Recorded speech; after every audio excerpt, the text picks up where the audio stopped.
Welcome to PM7 వార్తలు. తెలంగాణలో కాంగ్రెస్ ప్రభుత్వం 10 ఏళ్ల తర్వాత అధికారంలోకి వచ్చింది. రేవంత్ రెడ్డి సారథ్యంలో ప్రభుత్వం ఏర్పడి ఏడాది దాటింది. ఏడాది పాటు పూర్తి స్థాయి కేబినెట్ లేకుండానే పాలన సాగించారు. రాష్ట్రానికి హోంమంత్రి, విద్యాశాఖ మంత్రితో పాటు పలు కీలక శాఖలకు మంత్రి లేకుండానే పాలన సాగిస్తున్నారు. ఇంకా 6 పదవులు ఖాళీగా ఉన్నాయి. మంత్రివర్గ విస్తరణ రేపు మాపు అంటూ కాలయాపన జరుగుతుంది. 18 మంది మంత్రి పదవులకు గాను ప్రస్తుతం 12 పదవులే భర్తీ అయ్యాయి.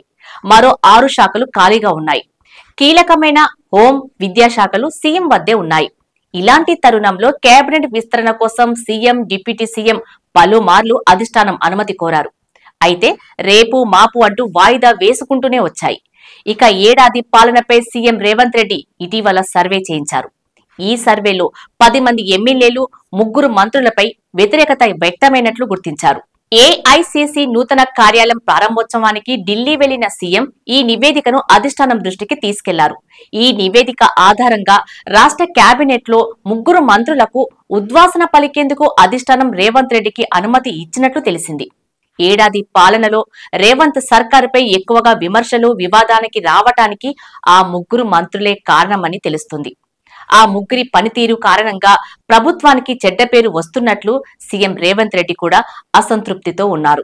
అందుకే త్వరలో చేపట్టబోయే కేబినెట్ విస్తరణలో 3ని తప్పించేందుకు అనుమతి ఇవ్వాలని అధిష్టానాన్ని కోరినట్లు తెలిసింది. ఇక కేబినెట్ నుండి తప్పించుకోవాలనుకుంటున్న ఆ 3 మంత్రులకు ఇప్పటి వరకు తమ శాఖలపై పట్టు సాధించలేదని తెలుస్తుంది. ఇతర విషయాల్లో జోక్యం చేసుకుంటూ అనవసర వివాదాలకు కారణమవుతున్నారట.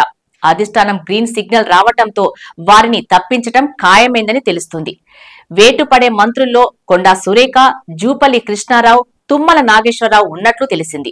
అయితే ఈ 3ని తొలగించటం వలన పార్టీకి ఏమైనా ఇబ్బందులు వస్తాయా, కేడర్ ఏమైనా వ్యతిరేకించే అవకాశం ఉందా అనే విషయాలపై ఇప్పటికే సీఎం రేవంత్ సర్వే నిర్వహించినట్టు తెలిసింది.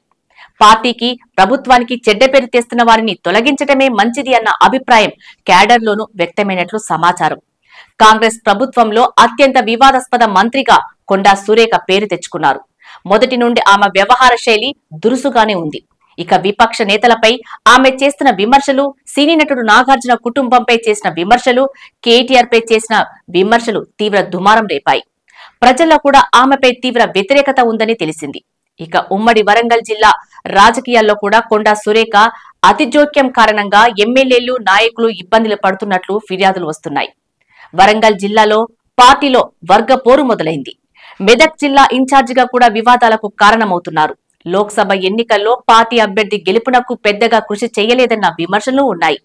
ఈ నేపథ్యంలో ఆమెను తప్పించాలన్న నిర్ణయానికి సీఎం రేవంత్ రెడ్డి వచ్చారట. ఇక అసెంబ్లీ ఎన్నికలకు ముందు పొంగులేటి శ్రీనివాస్ రెడ్డితో కలిసి కాంగ్రెస్ లో చేరిన మరో సీనియర్ నేత జూపల్లి కృష్ణారావు. సీనియర్ ఎమ్మెల్యే హోదాలో ఆయనకు మంత్రి పదవి దక్కింది. కానీ ఆయన ఆశించిన మేరకు పని చేయటం లేదన్న టాకు వినిపిస్తోంది. ఏడాదిగా తన శాఖపై పట్టు సాధించలేకపోయారన్న విమర్శలు ఉన్నాయి. ఉమ్మడి మహబూబ్ నగర్ జిల్లాలోని ఎమ్మెల్యేలతో కూడా జూపల్లి సమన్వయం చేసుకోలేకపోతున్నారట. ఆయన వైఖరిపై జిల్లా నాయకులు అసంతృప్తితో ఉన్నారని సమాచారం.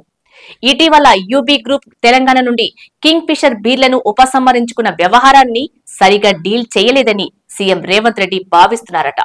ఇక ఖమ్మం జిల్లా నుండి సీనియర్ నేత హోదాలో మంత్రి పదవి దక్కించుకున్న మరో నేత తుమ్మల నాగేశ్వరరావు.